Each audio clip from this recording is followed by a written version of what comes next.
Hai, saya Tesya Veronica dari Fakultas Hukum Universitas Pembangunan Nasional Veteran Jakarta. Saya di sini akan menjelaskan perbandingan hukum perdata tentang perkawinan mengenai perbandingan pengaturan pembuatan perjanjian perkawinan di Indonesia dan di Belanda. Yang pertama, di Indonesia sendiri, khususnya dalam Undang-Undang Perkawinan, hanya dinyatakan bahwa perjanjian perkawinan berisi mengenai persetujuan bersama antara calon pasangan suami istri. Tidak dijelaskan lebih lanjut mengenai hal-hal apa saja yang dapat diperjanjikan. Ini jelas berbeda dengan negara Belanda yang dengan jelas mengatur bahwa perjanjian perkawinan dapat dibuat untuk menyimpangi aturan dari General Community of Property. Sehingga sudah jelas bahwa perjanjian perkawinan di Belanda akan mengatur mengenai harta kekayaan suami istri. Adapun pembuatan perjanjian perkawinan di Indonesia hanya dapat dibuat oleh pasangan suami istri yang akan melaksanakan perkawinan, juga terikat pada syarat-syarat perkawinan yang berlaku sebelumnya, yang dinyatakan sebagai suatu perkawinan yang sah dan perkawinan antara seorang pria dan seorang wanita yang dilaksanakan sesuai dengan ketentuan hukum dan agamanya. Perkawinan di Indonesia adalah bentuk perkawinan tradisional yang juga masih erat hubungannya dengan agama. Berbeda dengan Belanda, yang pada dasarnya tidak terlalu mempermasalahkan pilihan warga negaranya terhadap opsi lembaga perkawinan. Negara tidak ikut mencampur urusan pribadi dari warganya, termasuk masalah perkawinan. Di Belanda mengenal perkawinan dengan beberapa opsi, yaitu perkawinan antara seorang pria dan seorang wanita, perkawinan sesama jenis, yaitu perkawinan antara seorang pria dengan seorang pria, ataupun antara seorang wanita dengan seorang wanita, dan juga registered partnership. Dalam bentuk register partnership, pada dasarnya mereka tidak melaksanakan perkawinan, akan tetapi mereka mendaftarkan hubungan bersamanya di pencatatan sipil. Namun, walaupun tidak secara hukum melakukan perkawinan, mereka juga terikat dalam kepemilikan harta bersama. Dan kepemilikan tersebut akan otomatis terjadi ketika mereka telah mendaftarkan hubungannya. Yang kedua, dalam hukum Indonesia pada dasarnya diatur bahwa perjanjian perkawinan tidak dapat diubah.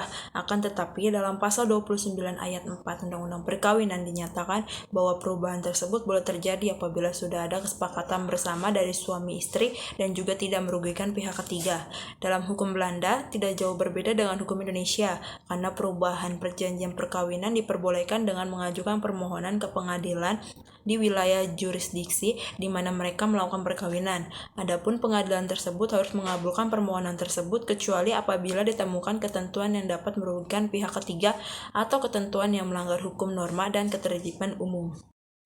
Yang ketiga, dalam hal waktu pembuatan perjanjian, hukum Indonesia secara jelas menyatakan bahwa perjanjian perkawinan dibuat pada saat sebelum perkawinan dilangsungkan atau pada saat upacara perkawinan dilangsungkan. Perjanjian perkawinan di Indonesia berlaku sejak perkawinan antara calon pasangan suami istri yang tersangkut dilaksanakan. Hal ini berarti ketika perkawinan telah dinyatakan sah, perjanjian perkawinan tersebut secara otomatis telah dimulai mengikat para pihak. Ketentuan ini berbeda dengan ketentuan dalam hukum Belanda. Di Belanda, pasangan suami istri yang telah menikah dan belum membuat suatu perjanjian perkawinan diperbolehkan untuk membuatnya setelah pasangan tersebut menikah. Tetapi bagi pasangan register partnership, maka perjanjian perkawinan yang mereka buat itu berlaku sejak pendaftaran dilakukan dan dinyatakan sah.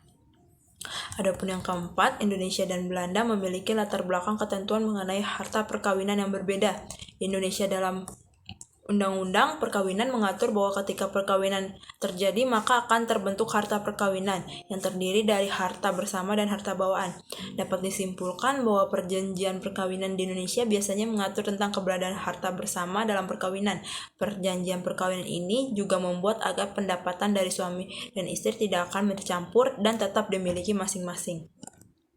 Berbeda dengan ketentuan harta perkawinan di Belanda, ketika perkawinan dilangsungkan atau ketika register partnership telah didaftarkan, maka akan langsung terjadi kepemilikan bersama atas harta atau yang biasa disebut sebagai General Community of Property. Kepemilikan harta bersama ini adalah suatu kepemilikan harta bulat yang sama sekali tidak dapat memisahkan adanya harta bawaan. Harta pasangan suami istri akan otomatis tercampur dan menjadi milik bersama. Paham mengenai General Community of Property ini yang masih dianut oleh Belanda merupakan suatu paham yang dianggap kuno dan ketinggalan zaman. Yang kelima, tujuan untuk membuat surat perjanjian perkawinan di Indonesia maupun di Belanda pada dasarnya tidak terlalu berbeda. Keduanya bertujuan untuk memisahkan harta bersama yang mungkin tercampur ketika perkawinan dilangsungkan. Pemisahan harta tersebut dilakukan agar masing-masing suami istri memiliki hartanya sendiri-sendiri dan tidak tercampur menjadi satu kesatuan. Adapun yang mungkin dapat dijadikan suatu perbedaan adalah latar belakang dari tujuan tersebut. Di Indonesia, pemisahan harta tersebut dilakukan semata-mata untuk mencegah terjadinya hal-hal yang tidak diinginkan di suatu hari nanti. Sedangkan di Belanda, pembuatan perjanjian perkawinan dijadikan satu-satunya jalan untuk menyimpang dari ketentuan NBW yang mengatur adanya General Community of Property yang mengakibatkan harta suami istri menjadi satu kesatuan yang bulat untuk dapat menyimpang dari ketentuan tersebut dan memiliki hartanya masing-masing tanpa adanya percampuran harta. Keenam, suatu perjanjian perkawinan dikatakan sah apabila telah memenuhi syarat-syarat tertentu atau telah disahkan dalam akta. Di Indonesia, perjanjian perkawinan dinyatakan sah apabila dibuat dalam bentuk tertulis dan kemudian didaftarkan kepada pegawai pencatatan sipil perkawinan. Sedangkan dalam hukum Belanda sudah dinyatakan secara tegas dalam ketentuannya, yaitu dalam pasal 1 ayat 115 NBW bahwa perjanjian perkawinan hanya dianggap sah apabila dibuat oleh akta notaris dan setelah itu dicatatkan pada daftar harta perkawinan di pengadilan yang wilayah jurisdiksinya telah menjadi tempat dilangsungkannya perkawinan.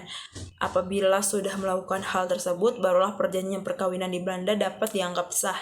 Dengan demikian, dapat kita lihat bahwa terdapat beberapa perbedaan mendasar dalam substansi pengaturan pembuatan perjanjian perkawinan di Indonesia dan di Belanda. Walaupun keduanya menganut sistem civil law, akan tetapi antara Indonesia dan Belanda memiliki perbedaan yang cukup mendasar dalam mengatur pembuatan perjanjian perkawinan.